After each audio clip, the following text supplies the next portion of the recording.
Guys, welcome back to my channel. इसके time है from Sheikh.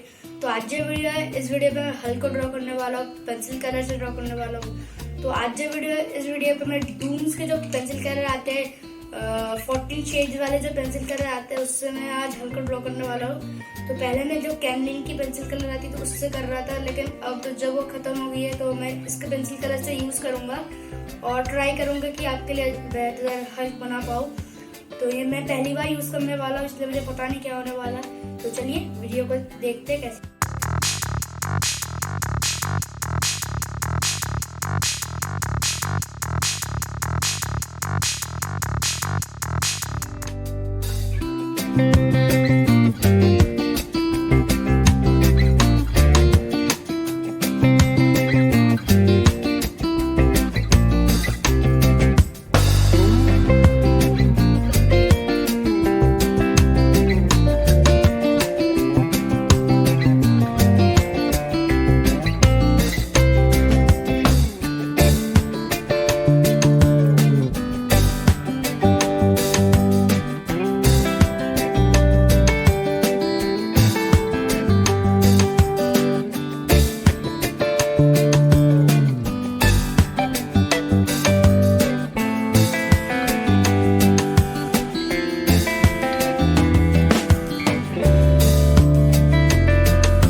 और अगर आप मेरे चैनल पर न्यू है तो प्लीज सब्सक्राइब कीजिए और बेल आइकन को दबाना मत भूलना, ताकि आपको मेरे आने वाली वीडियो मिलते रहे।